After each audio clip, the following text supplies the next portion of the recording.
Tonight, we have Dr. Fadhel Kaboub, who's an associate professor of economics at Denison University, president of the Global Institute for Sustainable Prosperity, and the author of the Global South Perspectives on Substack. Dr. Kaboub is an expert in designing public policies to enhance monetary and economic sovereignty in the Global South, build resilience, and promote equitable and sustainable prosperity. Tonight, he's going to be presenting Decolonize to Decarbonize, the Geopolitics of Just Transition in the Global South. So welcome, Dr. Kaboub. Thank you. Well, thank you all for being here. It's my pleasure to share this work with you today. I'll give you a little bit of background. Most of the work that I'll share with you today comes from a report that we published almost 2 years ago now. That report, as far as my share of the report that I wrote, was mostly written here in Granville at Denison, but it was published in 23. I left Denison 2 years ago in December or January of 2023, and a lot of the work that I spent doing the year and a half following the publication of this report was trying to sort of socialize these ideas across African, but also broader Global South civil society groups, think tanks, academia, with a request from the group that published this report to do our best to socialize some of these ideas with policymakers at the highest level, especially in the African continent. So I'll share the context of this. The geopolitics part of the presentation is really the tail end of this whole experience, which is realizing that at the end of the day, you can present all kinds of interesting ideas that are practical and technically possible to achieve. But at the end of the day, it's about a geopolitical and international trade economic hierarchy that is not meant to be disrupted. And a lot of the development efforts will be disruptive to the current hierarchy. So I'll start my presentation with some of these points. So with that in mind, here's the report that I mentioned, Just Transition, a Climate, Energy, and Development Vision for Africa. It's available online on justtransitionafrica.org. It's available in English and French, and I think soon they'll put the Spanish translation.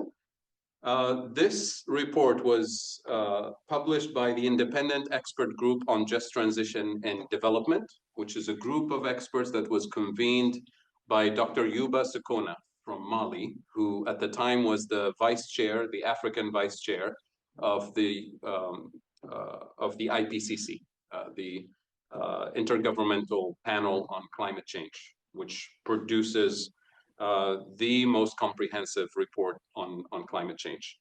And the mandate that Dr. Yuba Sekona gave us at the time for writing this report, he said, don't write more than 20 pages. Nobody reads more than 20 pages. We failed. We wrote almost 100 pages. The other thing is he wanted it within 2 months. It took us almost a year to write this thing. But he was satisfied with the final result. The thing about this report is that, as you see from the subtitle, Climate, Energy, and Development Policies, most of these international intergovernmental negotiation spaces, they're designed specifically to silo these issues. If you're negotiating climate, don't talk about energy or development or debt. If you're going to World Bank meetings, don't talk about climate. Only talk about debt and development. And if you're talking about energy, forget about everything else. It's just about energy infrastructure. What we tried to do here is to show that you can't really address any of these issues individually or separately in a siloed space. It has to be a long-term, coherent, comprehensive vision that simultaneously addresses this. And we wrote this from an African perspective, but this report was very well received across the Global South because many of the issues are relevant to most countries in the Global South. So with that, we started with the idea that if you as a continent or as a country, if you don't have a long-term strategic vision for yourself, I guarantee you're already part of somebody else's strategic vision. And every major economic bloc, whether it's the US or China or the European Union, every economic bloc has every right to have a vision for itself and has every right to use its economic diplomacy and incentives to nudge everybody to where they want to see them within that vision. And the idea here is, so do we. The African continent also has the right to have its own long-term strategic vision and use whatever economic leverage and geopolitical leverage it has to position itself in a more favorable position. There's nothing wrong with that. So that's the idea. The problem is that most, I should say, the major economic blocs, starting with the US, starting with the European Union, and to some extent China also, their vision for the role of the African continent and the rest of the global South can be summarized in three major points, which must be transformed if we're serious about a just transition or development or democracy or sustainable development goals. So the classical sort of colonial role, economic role that was imposed on the African continent can be summarized in 3 points. Number one, we're supposed to be the place where you get cheap raw materials for the industrialized world. We still play that role to this day. Number two, we're supposed to be the consumers of industrial output and technologies from the global north. Africa continues to play that role to this day.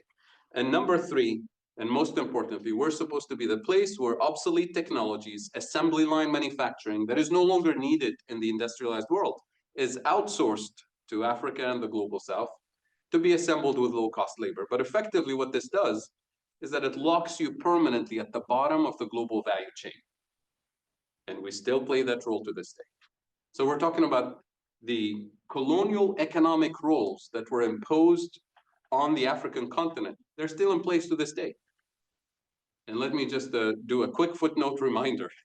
Colonialism and colonial structures were not designed for justice or for development or for democracy or for human rights or any of the good stuff that we want. They were designed, colonial structures were extractive, abusive, violent, hierarchical, undemocratic. So the question for us is, why do we expect an economic structure, a global economic structure that is purely colonial?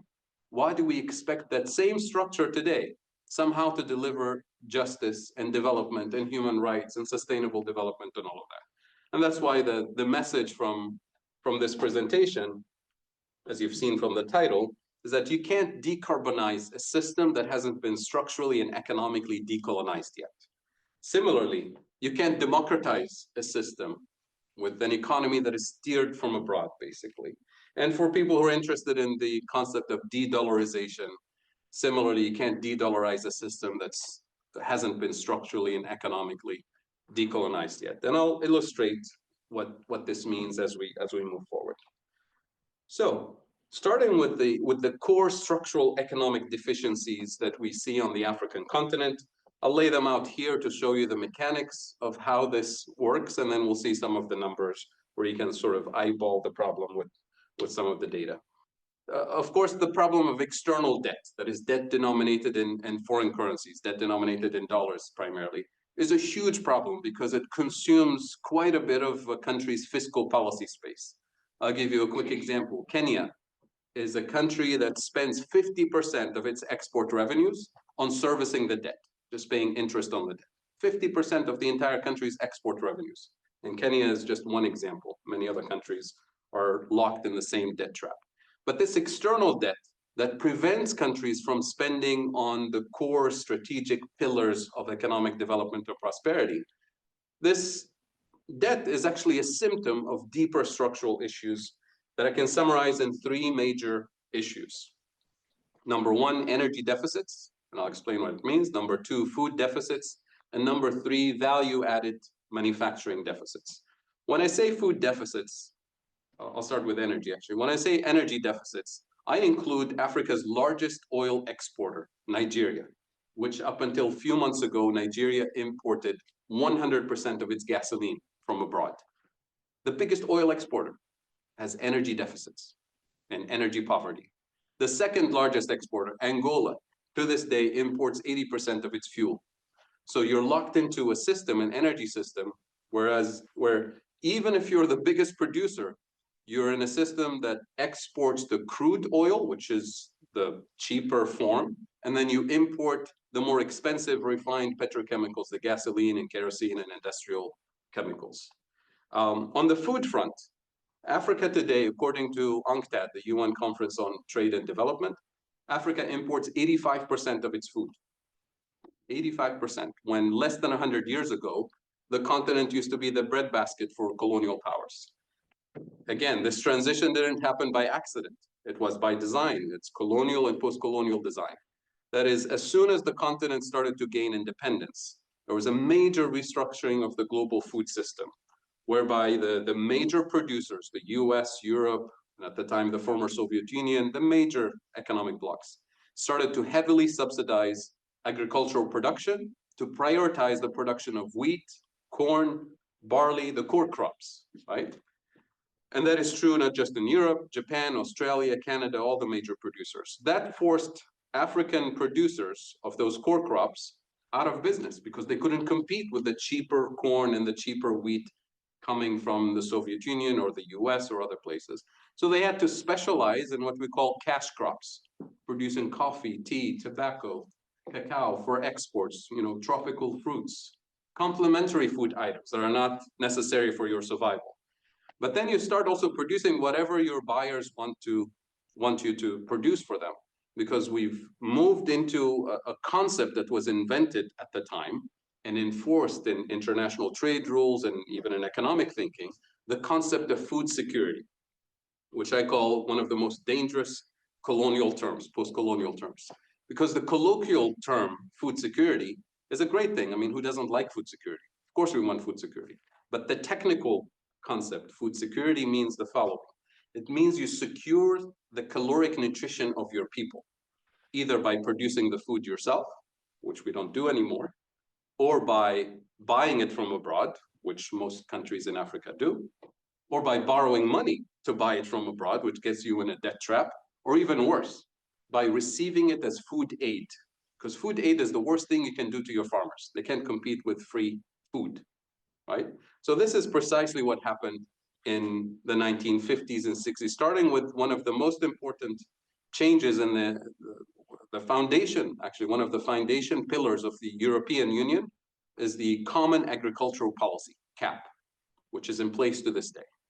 But it wasn't just Europe, of course, it was the United States, the former Soviet Union, which is why Russia and the Ukraine dominate the production of wheat and corn to this day, and others.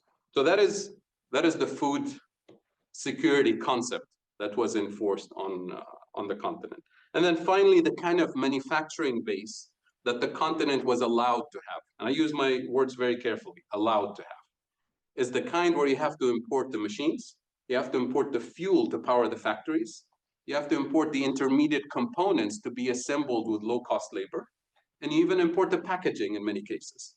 So you end up with a manufacturing base that exports low value-added content. And what you import is high value-added content. You'll see the data in a minute.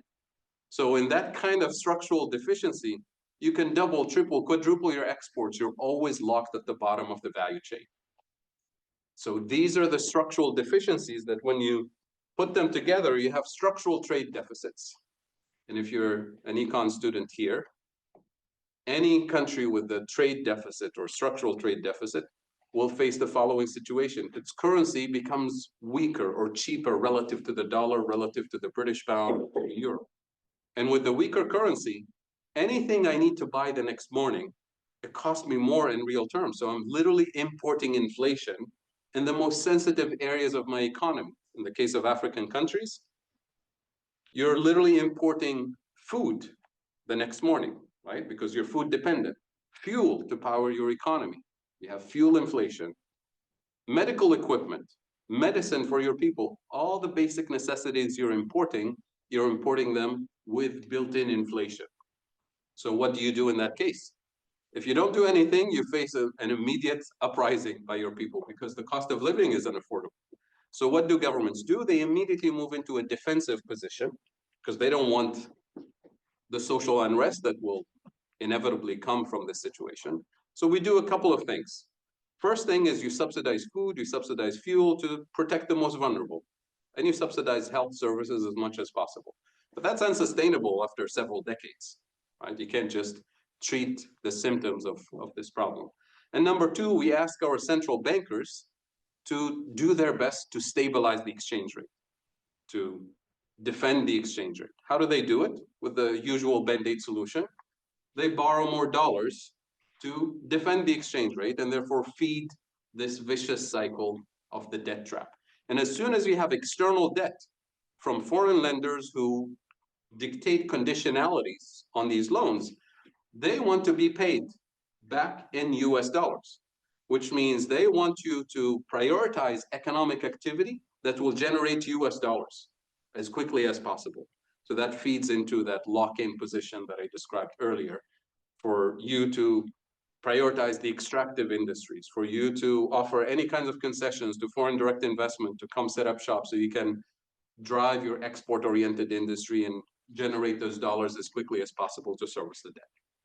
So that is the core of these structural economic deficiencies. Of course, there are other issues, but these are the core issues that I highlight. So here, let's try to eyeball the problem. This is the African continent as a block. This is Africa's exports in 2022, the latest data we have. And you can see it. It's raw materials. It's cash crops, as in, you know, coffee, tea, tobacco, flowers, tropical fruits, and so on, and low value-added manufacturing. Notice the volume of Africa's exports. It's the number is right there. It's 767 billion. Now let me flip the picture to Africa's imports. The volume is 886 billion. So that's a structural trade deficit on a continental scale. And then you can eyeball the composition of what the continent imports, that big box for petroleum products, that's refined petroleum products. So you export the crude and you import the refined petrochemicals. And then the core food items, the yellow items, are wheat, rice, corn, and so on, the basic food security items. And high value added manufacturing, pharmaceutical products, medical equipment, and so on. Let's zoom in on just one country. I picked Namibia randomly because these are the slides that I found, but I can show you any other African country. As a matter of fact, if you go to that website at the bottom there, you can find all countries in there. So you can browse as you please. So let's look at Namibia's exports in 2022. Total exports is 5.8 billion. Diamonds, gold, uranium, petroleum, you know, the classic, you know, raw commodities. And then you look at Namibia's imports, 7.9 billion, so a structural trade deficit. And it's the usual, refined petrochemicals, the advanced high-tech products, pharmaceuticals, medical equipment, and then the core crops that you need, rice, wheat, corn, and so on. So this creates a constant pressure, because this happens year after year, decade after decade. This is Namibia's exchange rate with the US dollar. When the line is going up, that's the US dollar getting stronger relative to the Namibian dollar. So that means Namibia's currency, the Namibian dollar, is getting weaker and weaker and weaker every year. This is the long-term trend, which means everything Namibia imports the next morning is more expensive with the weaker currency. And that means the following picture, which is this acceleration of Namibia's external debt. And the thing is, the deeper you go into this model with more export-oriented growth that is driven by raw materials, the deeper you get in the trap. So that's the starting point. Now let's zoom out of Africa and Namibia and go to the global system. Because what we're describing here is a global economic architecture. And when I say global economic architecture, you can think of four components. One is the financial architecture that everybody's talking about these days, reforming the World Bank and the IMF. Number two, it's the international trade and investment architecture. That's the WTO. So these are two pillars that the WTO controls: the World Trade Organization, the rules of trade, the rules of international investment. And number four is the international taxation architecture, which for the longest time was in the hands of the OECD countries, that's the rich countries in the world, until a year and a half ago with the vote at the UN that finally voted to move the international taxation rules from the hands of the OECD countries and into the UN tax convention framework, which is being negotiated as we speak. And the United States last Monday walked out of the meeting and said, no, we're not negotiating this. So that's the process of decolonizing international taxation, making it more fair to the countries that didn't exist on paper when the rules of the international system were being set up, because they were colonies. When the World Bank and IMF were created, there was no African independent countries. They were colonies, right? So all of these rules of the international economic architecture were designed during colonial times. So here's what that system does. And I want you to focus on the green line. I'll explain what it means.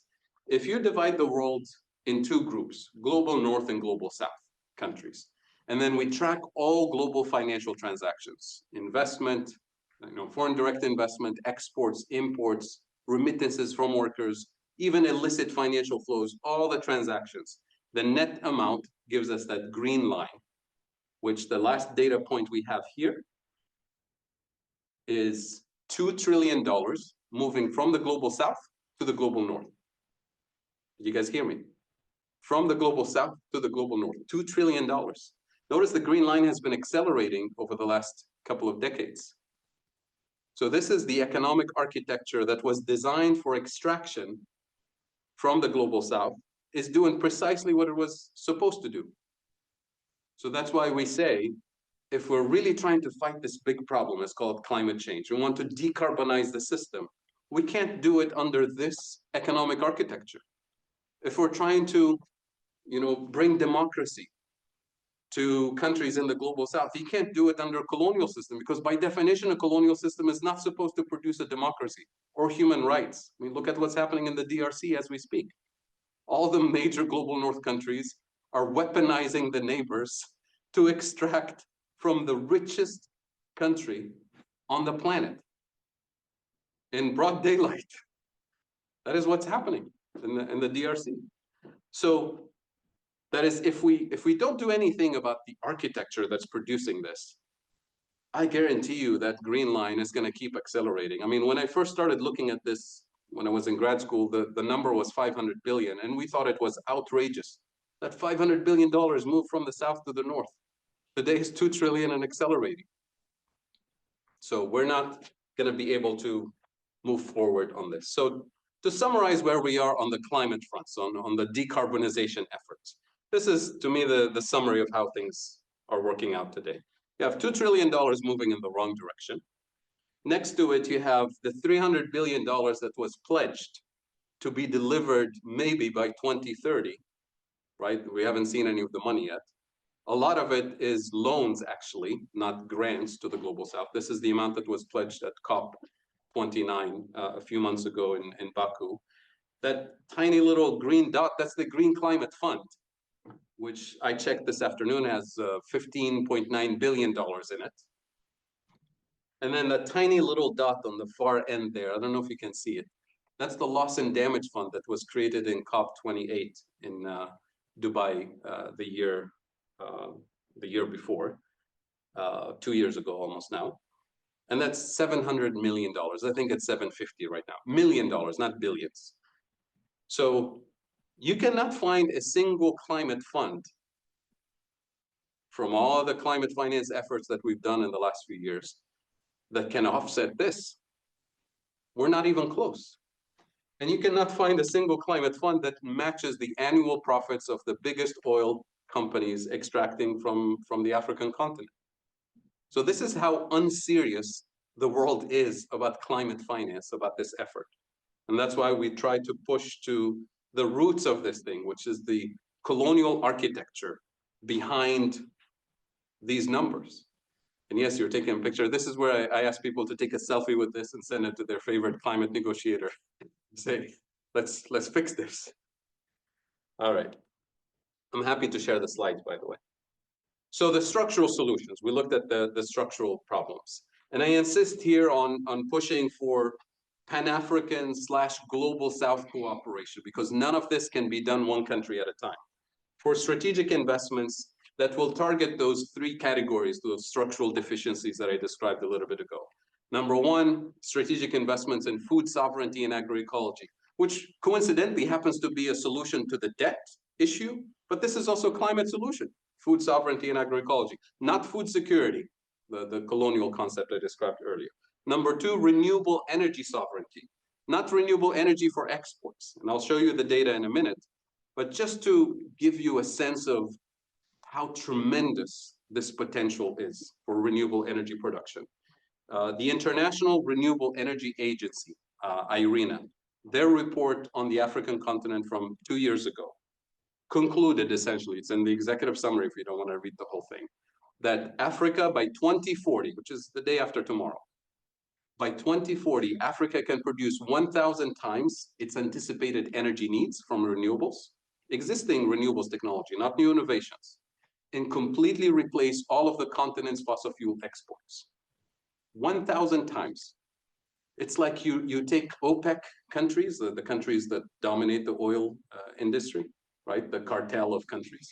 You take their economic power, their heavy weight in the energy system, their geopolitical weight, and you multiply that by 1,000. That's Africa's potential, which we in the global south see as a tremendous potential, right? Win-win on climate, on development, and so many things. But that potential is actually perceived by the global north, by Europe in particular, as a threat to be eliminated, as a risk to be managed. And I'll come back to this point and emphasize why this is so important. Because today, Africa, despite all of this potential, attracts less than 2% of global investments that go towards renewables, less than 2%. The continent with the biggest potential. And that's not by accident. And of course, access to the manufacturing technology to manufacture and deploy and unleash this potential is also being withheld for geopolitical reasons. And then finally, the third category addressing the structural deficiency is industrial policies that focus on high value-added manufacturing, not to assemble stuff for other consumers around the planet to consume, but to focus on manufacturing the building blocks of development and prosperity. The African continent has all the critical minerals that are needed for the high-tech revolution of the 21st century. It has the youngest labor force on the planet, has the complementarity of resources and capabilities, and as a continent, it has the economies of scale, which is what you need for industrialization. That's why I say Pan-African, regional, South-South industrial policies, because to industrialize, if you do it alone, and most countries are small size, have small internal market, you end up manufacturing a small component in somebody else's industrial policy. But to have control over the entire value chain, to hit the economies of scale that you need for industrialization, you need regional blocks. And the African continent is almost the size of China, except potentially richer, right? So you have everything there. The missing piece is access to the manufacturing technology, which I'll come back to with the geopolitical issue. But the priorities for the African continent should not be assembling and manufacturing for other consumers. It has to be the building block, starting with manufacturing renewable energy infrastructure for the 600 million Africans today who have no access to electricity to begin with. No electricity meaning no education, no health, no transportation, no production. You can't have a functioning economy without energy. And we have millions of people without access to energy. Clean cooking infrastructure. I know this is a foreign concept, but clean cooking in Africa today, you have 950 million consumers, mostly women and children, inhaling toxic fumes on a daily basis because of lack of clean cooking infrastructure. That's an industrialization opportunity. And this clean cooking question, it's a development issue, it's an energy issue, it's a food issue, it's a gender issue, it's inequality issue, it's health issue, it's everything is in clean cooking. And that should be the most burning priority of any international negotiation that involves the African continent. Of course, the clean cooking issue goes beyond Africa. There's almost 2.5 billion people in the global south without clean cooking infrastructure. And then finally, clean transportation to build the logistics of development and prosperity. These are the first building blocks. We're talking about creating hundreds of millions of jobs. Everything that is needed for this industrial revolution, raw materials is available, labor is available. Yes, of course, you need training and education and technical. All of that is doable. The missing part, which usually requires borrowing a lot of money, is access to the manufacturing technology. And I'll come back to this point. And of course, none of this is possible without the transformation of the global economic architecture that I described earlier. And this is just a quick look of, where the most renewable energy potential is available, study after study after study. The Global South has everything that it takes for a major boom in renewable energy production. The biggest continent with potential in this case is the African continent. This is a map showing where the majority of critical minerals are, strategic minerals. They're mostly in the Global South. And that's where most of the extraction is happening for all the high-tech equipment, military equipment, renewable energy infrastructure, batteries, everything requires these minerals, and they're abundant across the Global South. So here comes the geopolitical thing. As I mentioned earlier, when we published that report, it was, I don't want to call it naive, but it was like a straightforward, these are the structural issues, this is what needs to be done. We organize to, prioritize investments in food sovereignty, agroecology, regional industrial policies. Look, the technology is available in China, in the US, in Japan. The manufacturing technology is available, right? And all we have to do is just go to these multilateral negotiation spaces at the UN and the UNFCCC meeting and say, look, we have a solution to climate, a solution to development, a solution to energy. Let's actually channel resources towards these strategic investments. At least I thought this was like, this should be the strategy. And then I started getting a very clear message, officially and unofficially, that, yeah, you just put your finger on the thing that needs to happen, but it's not going to happen. I actually received, and I will not share the name of the person who shared this, but a senior editor at a major newspaper, English-speaking newspaper that I think most of you read on a regular basis, who's very familiar with this work, actually reported on it several times in their publication, and was very familiar with the question of the importance of actual industrial policies with transfer of technology to unleash this potential, transfer of what I call transfer of life-saving technologies. We're not saying transfer all technologies, share all technologies, just the life-saving technologies to unleash this potential. He sent me a message November 2023, and he said, after 3 hours of off-the-record interview with a senior official in the OECD in charge of industrialization on this question of development in the Global South, industrialization and transfer of technology, it's a 3-hour conversation. The gist of it is the following. Nobody in the Global South is allowed to industrialize without the approval of a hegemon, that is OECD countries. That's it.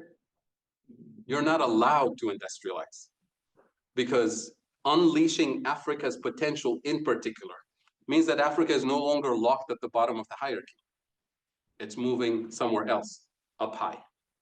And that means other economic blocs will lose their access to the cheap minerals, to the large market, will lose their geopolitical leverage and pressure points on 54 countries, plus the rest of the Global South. And that is considered unacceptable, which is why all the solutions, quote unquote solutions you see about climate change and debt and development, they're just a series of tranquilizing drugs that are designed not to produce any real transformation. So that moved most of my thinking with a few of my colleagues towards what I call the geopolitical bargain of the century. Because now the thinking is, how do you get those people to think differently, to give up the colonial mentality, to give up protecting this colonial hierarchy, and actually allow us to move into a world of peace and prosperity, a multipolar world, right? And now everybody's talking about a multipolar world, including the BRICS countries. And my argument has been a multipolar world cannot be born without Africa and the rest of the Global South being positioned at the center of a new international economic order. Because you can't have a multipolar world with everything we've seen here. If we're serious about sustainable development goals, none of those are achievable under the current architecture. Or just transition is not achievable. Democracy is not achievable if we continue with the current hierarchies. So here's the first point, is that Africa has a plan for itself. This is what we argue, at least. Because if you follow the news about development in Africa, There's a US vision for Africa. There's an Italian vision for Africa. There's a G7 plan for Africa. There's always a plan for Africa. We're saying, well, enough of this. We need an African plan for Africa. And the idea here is what I call sometimes the $0 climate action plan or the $0 industrial policy. Imagine for a moment, just take this assumption for me, and there's a big if and a big assumption involved. Imagine we managed to get a block of global South countries, Africa, Latin America, Asia, or just the African continent, a block with a political leadership that has actually the courage to think differently and do things differently, with the highest level political commitment to this idea that I'm going to put forward. And that's the big assumption, because we don't have that critical mass of leaders yet. But imagine we have that. Now you have a block of countries with maybe 600 million consumers. These are countries that have the complementarity of resources and capabilities, everything you need for industrial revolution, all the critical minerals, the youngest labor force on the planet, the economies of scale to industrialize, and a commitment to address these structural issues. The missing piece is the manufacturing technology, which is being withheld officially now, we know this, by the OECD countries, will not transfer this technology. This technology is available in China. And there's a huge, as you know, geopolitical struggle, let's call it, or competition between the US, Europe, and China. I would say primarily the US and China, Europe to a lesser extent. Imagine for a second that this block of countries goes to China and said, hey, you have this technology that we want. We give you the bargain of the century. If you agree to share your technology as in joint ventures for this industrial policy, we pay for our labor, for our resources in local currencies, national currencies. You bring your in-kind contribution, so $0 are needed. Here's what you get in return if you allow us to unleash this potential. Say to manufacture solar panels. Let's start just with solar panels to be manufactured and deployed in this block of countries. Here's what you get in return. In 10 to 15 years, you double your economic industrial weight globally. In 10 to 15 years, you double your geopolitical weight globally. And you secure your access to these precious minerals that everybody's panicking about. In addition to that, thanks to the current trade restrictions from the US and Europe on Chinese EVs, Chinese high-tech products, the global South is the global majority. It's the biggest market on the planet. So having access to the biggest market on the planet is a huge bonus for the Chinese economy, an economy that has a massive surplus of productive capacity, which is actually backfiring, because when you don't have a release valve for your productive capacity, it backfires on you socially and politically, domestically. The problem with the African continent and the rest of the global South is that we don't have the purchasing power yet to become the biggest market for Chinese products. But if we have real development in industrialization, we have the purchasing power to offer you the biggest market on the planet, and you want to be the first mover in that market. I guarantee you, China will accept this bargain. And I had some serious conversations with experts and academics in China who are close to the government, who know that this is a no-brainer, right? Why would China not agree to this? But here's the thing. The design of this geopolitical bargain of the century is not designed to put China at the top of the hierarchy.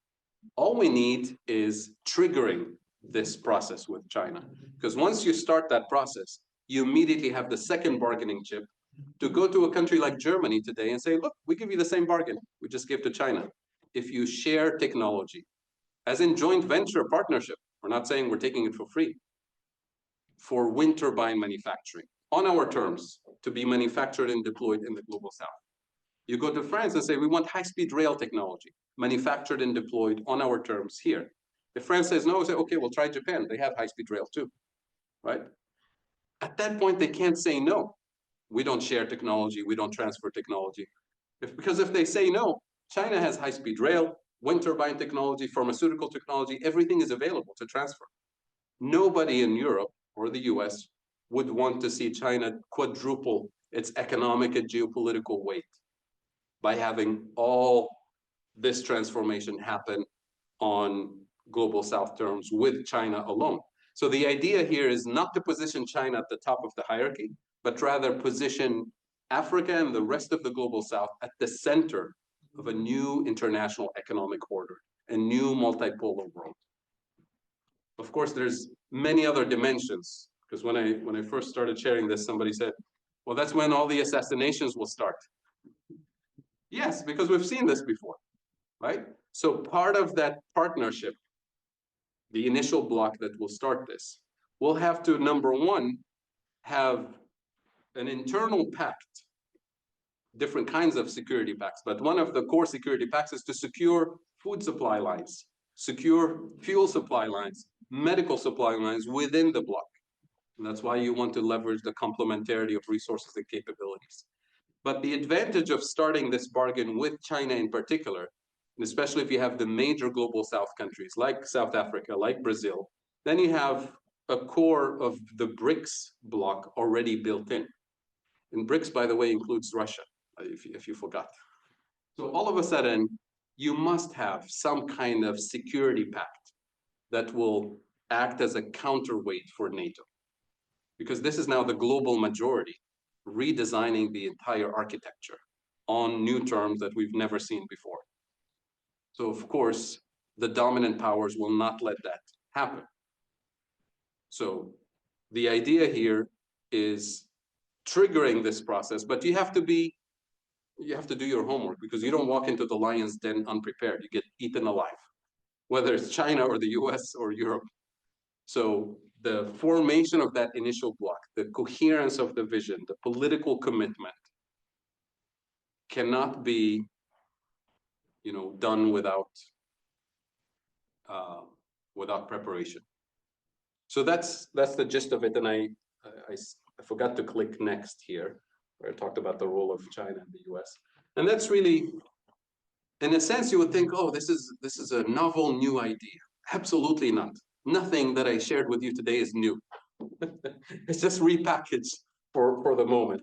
Because 50 years ago, was the height of the new international economic order. Actually, this year we celebrate the 50th anniversary of the new international economic order concept, where most countries that were coming out of the colonial era were thinking specifically about these issues. And this is one of the reports that I think is one of the most valuable reports from 1975 that very few economists, policymakers read. It's called What Now? What Now After Independence? And the subtitle is Another Development. And it's the idea of, an economic development model that actually works for developing countries. And this report and many of these ideas were simply, made to disappear intellectually and policy-wise. And what some of these efforts are is really trying to revive that intellectual tradition, go back to the basics. When I use this report in my class at the end of the semester, students say, well, what have we done? Like, these ideas are like from 50 years ago. Why wasn't this done? Right? This is a report that actually talks about even the concept of degrowth, which is a lot of people think was invented recently.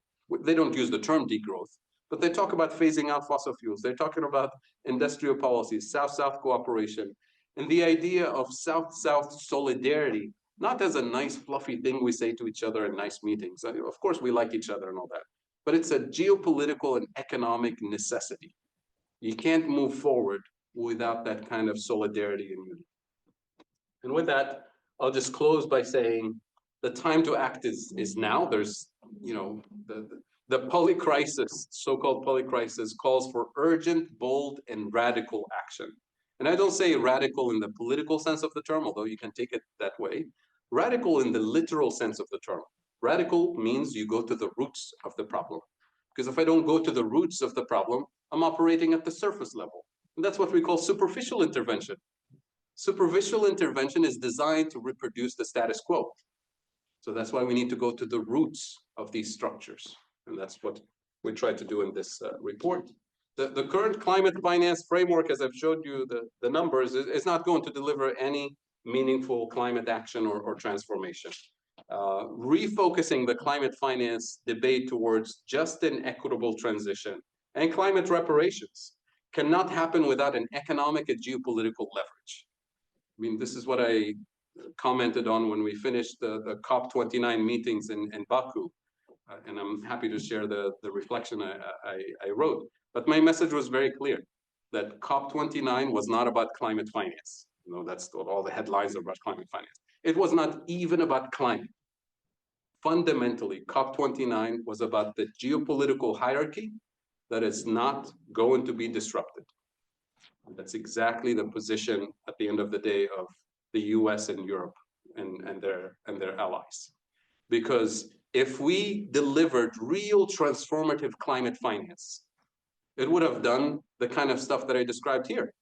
Unleash the renewable energy potential, the real decarbonization, and that means real development, real industrialization in the South. And that is not allowed to be part of the conversation.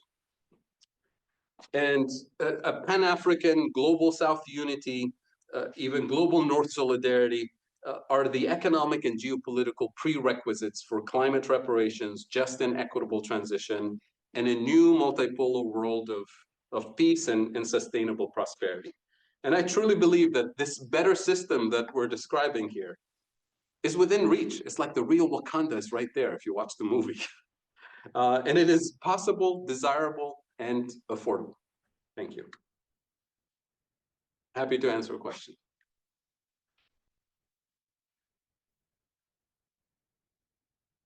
I have about 10 or 15 minutes for questions, so. Questions? Yes, please. Yeah.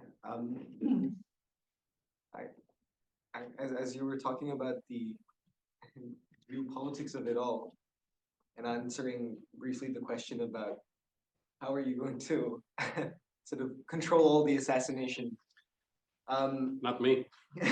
Not you, but I can't help but imagine a fundamental shift in this hierarchy, the economic order, would incite something of a Cold War between global South and global North countries, which certain nations in the global South, for example, India, in their sort of foreign policy positions are quite clear. We don't want to side with China. We want to side with the United States. That's at least our current foreign minister. Notice I didn't say the bargain with India. I said with China. This is true. This is true. But, precisely for that reason. But if BRICS is involved, yeah. right, and if global South solidarity is needed, yeah, there are multiple countries that have assumed a position like India. Sure. How would solidarity begin to be built? Yeah, very good question. You don't start with solidarity. You start with a group of countries that have political leadership at the highest level that is willing to think and act differently. So that excludes India from the get-go, right? And that excludes quite a bit of the Global South current leadership, right? Mm-hmm. Which is why in this effort, we insisted on not just reaching presidents and prime ministers and ministers, but building a movement from below, socializing this with civil society groups across the continent, with think tanks, with academics, and with the media, because the media narrative matters about this, showing that a better world is actually possible. So you need that push from below, and then you go to leaders at the top and say, look, here's a vision, but wait there, don't do anything yet, don't go crazy, right? Because there's nothing you can do alone. Yeah. The next step is to find political leadership in the neighboring country, the next country, that is willing to think differently and act differently. So you don't waste your time with leaders who are not even close to this. So you focus on countries to build the initial block with countries that have the political leadership that is willing to take action. And you don't have to have 50 countries to start, 10, 15 countries. Once the bargain clicks and real development and transformation starts, every other country in the global South will have every incentive to join, because it's an opportunity of a lifetime to finally move into a different world. And if they miss it, they'll be left behind, right? At that point, further down the road, maybe India, depending on what the leadership will be in the future, maybe will be willing to reconsider. And there's no need to recreate the Cold War. The goal here is not to recreate the Cold War. If anything, we want everything anything you can do to avoid that kind of confrontation. When I mentioned the security pact, is because the other side has already used its security force to undo this, and is very observant and careful not to allow this potential to be unleashed, right? So you can't be naive and say, oh, we're just going to do this alone, right? You have to be prepared. It doesn't mean you want to start a Cold War. And now you're taking me way above my pay grade, which is national security issues, which is not my expertise. But it's important, right? You can't go into this space without being prepared. Do we have any questions from the Zoom audience? Yeah, we have 4 questions. Okay. The first one is, what mechanisms for the building critical mass do you suggest, and what are your thoughts on some of the Sahel countries' attempts to decolonize? Okay, very good question. So the Sahel countries in Africa, that is Chad, Mali, Burkina Faso, and so on. These are former French colonies that have seen almost a domino effect, change in leadership in the last few years, with political leaders, military leaders who are, laser focused on the process of decolonizing and pushing French interest out of their countries. I'm not saying that they have all the answers to everything, but at least they're politically and ideologically motivated to do things differently. So that puts them high on the list for this kind of development. There are other countries in the global south that would be immediate candidates, given their political leadership today, immediate candidates to participate in this process. In Latin America, you have, of course, Cuba, Honduras, Colombia, Brazil, possibly Mexico, right? That's not an insignificant block of countries. In Africa, you have potentially a country like Uganda, possibly Namibia, South Africa. So you don't have to have 50 countries to start, but a critical mass of 15 countries will be a good beginning, because you're not going to be able to replicate the entire value chain of manufacturing solar panels immediately in the next 3 years. What you're going to start with is looking at the entire value chain and say, which component of this value chain is within reach? We can actually start building it. And which countries are better positioned to actually take that component of the value chain, with the idea that within the next 10, 15 years, we'll continue building the rest of the value chain, build capacity, because you're not going to immediately replicate the entire Chinese industrial system or any industrial system, but you'll start building the connecting dots between the components of the value chain. And that allows you to escape. And of course, this has to be pre-negotiated internally, which means you don't want to build a global south block in which the DRC is locked at the bottom of the value chain, providing minerals for everybody else, and South Africa is at the top of the hierarchy. Then we're reproducing the same problems. So every country participating needs to have a decent component of the value chain over time, everybody rising from the bottom and nobody being locked. Also, you have to pre-negotiate the terms of extractivism, labor rights, human rights. Extractivism is a pretty nasty business, and we don't want to reproduce the same rules of extractivism with frontline communities thrown under the bus for the purpose of development elsewhere. So all of that has to be pre-negotiated. Otherwise, we're just wasting our time and reproducing the same hierarchies. Another question is it easier to merge the African countries with a BRICS instead of creating a new bloc? Very good question. Isn't it easier to link African countries with the BRICS bloc, Brazil, India, China, South Africa?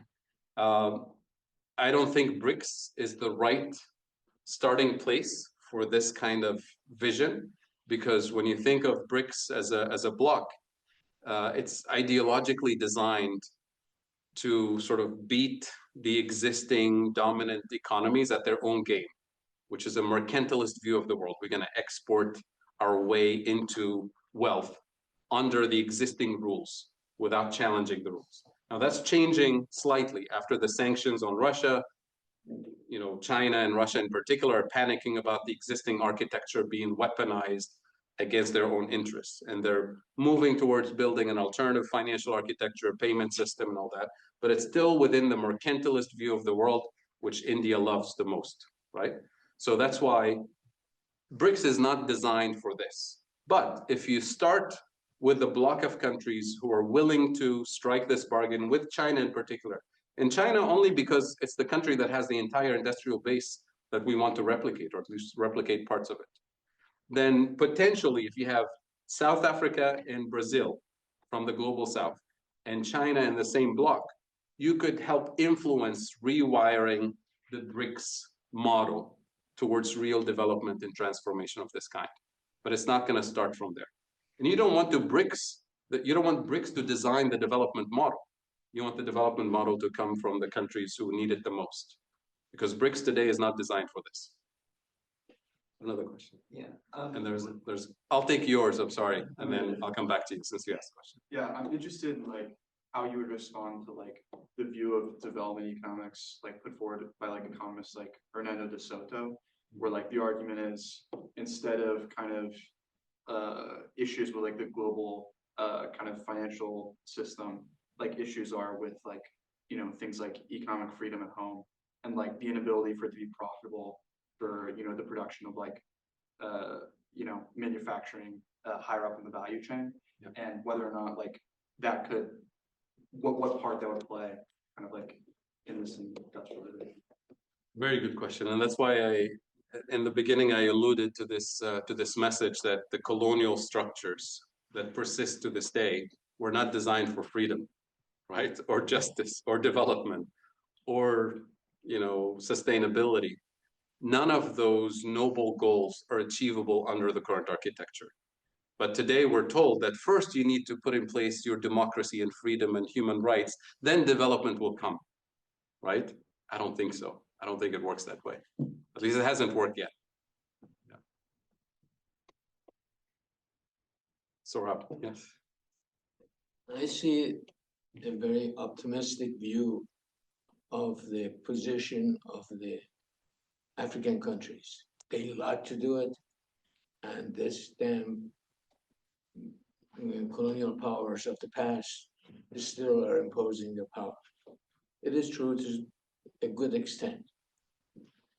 But isn't there also that question relevant that maybe the power structure in the African countries is such that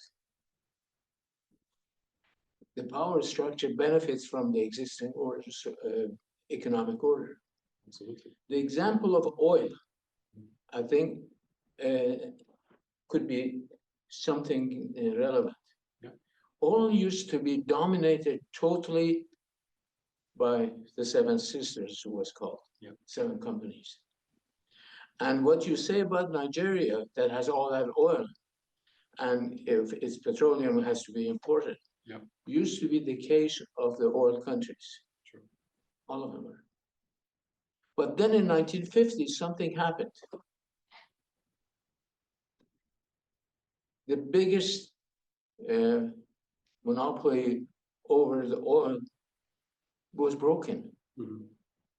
And then, if all the African countries are very poor, all the oil exporting countries are now playing big games in the, you know, the Emirates and all of those, Qatar and all these countries are playing big games in the world casinos. And they got it.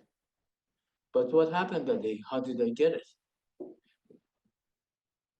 Isn't the change in the power structure of the countries in Africa is actually someone who has facilitated this and empowered it? Absolutely. And it's still one of the major obstacles. And I'll give you a couple of examples. Actually, one example from the food sector in Nigeria. A few years ago, Nigeria had a very strong political commitment from the president all the way down to start investing in food sovereignty, as in producing rice in Nigeria. Nigeria is the largest country in Africa. It imports massive amounts of rice, but it can grow its own rice. So all the commitment was there with financing and infrastructure and resources to start producing rice.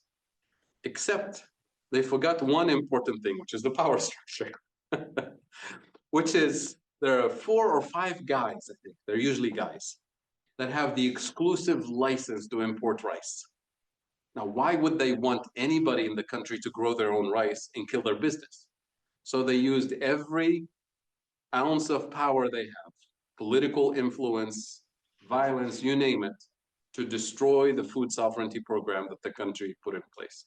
Because the government was naive. They thought that these guys will just walk away when we start producing local rice. So you can't introduce this structural transformation with this blind spot to the power structure that will literally use violence, not just influence and media, to stop this transformation. The same thing, of course, is in the oil industry. I mentioned that Nigeria, up until a few months ago, used to import 100% of its gasoline. It's because a few months ago, the richest man in Africa, Dangote, who was a Nigerian, who is not from the oil industry, was determined to fix this problem. Spent $20 billion building the biggest refinery in the world, I think, at this point, definitely the biggest in Africa. And it was built, it's done. He couldn't buy a single drop of oil. Technology was not the problem. Technology was not the problem, money was not the problem, the power structure was the problem. He couldn't get a single drop of oil from Nigeria, because that oil is already spoken for. He had to import oil from Brazil, from the US, to fuel his refinery, from Libya. Eventually, they gave him a little bit of oil, but it's the biggest refinery in the world. So he's importing at a premium oil from across the planet. So first of all, the Dangote refinery is 50 years, too late. $20 billion, had that been spent on industrial policies of this kind of transformation, we'll be talking about some other possibilities today. But you're absolutely right. You can't ignore the existing internal power structures, not just the global power structures. Absolutely. I think we need to maybe take one more question and then kind of wrap up. Okay, I'll take his question and then I'll take yours afterwards. I guess like on this similar topic of power structures, how do you deal with like inter-African competition when you have like the Rwanda case, you have Paul Kagame who's doing his own actions within Eastern and Central Africa, when you have like kind of pro-Western figures like the leader of Egypt and whatnot. How do you build this solidarity when there's that existing stuff, and then on top of that, like kind of competition between like the big four of like obviously there's the solidarity, but some nations might want to be the power in Africa, be it Ethiopia or Egypt or Nigeria. Yeah, I mean those leaders that you mentioned, Rwanda, Egypt, I would add Kenya. Those are at the bottom of the list of the countries that would start an initiative like this. But somebody like Ruto will not want to give up the red carpet in DC and at the G7 meetings and all of that. He's definitely not going to be the guy to start a transformation on the continent. Kagame, because of the conflict in the DRC and other problems, is not the leader that will produce the kind of change we're talking about. So you don't go with those countries and those particular individuals. You start with countries that have political leadership that is actually willing to move forward. You initiate this kind of transformation and then hope at some point they realize that if they don't join the rising bloc, they'll be left behind, because they'll be left with the global minority. The global minority is the global north in terms of population. And if you really have development industrialization, then the global majority in terms of purchasing power and economic power becomes that global south bloc. And the global minority economically and geopolitically becomes today's richest countries, right? The US may still manage to get through, but the block of countries that will lose the most is Europe. Because Europe today is living off of fumes of old colonial powers that no longer exist. And it's a poor continent in terms of resources. So that's the continent that will resist the most. Not necessarily the US, or the US will resist for other reasons. So I think we're out of time, so we'll stop here, but I'm happy to take questions and chit chat. Thank you.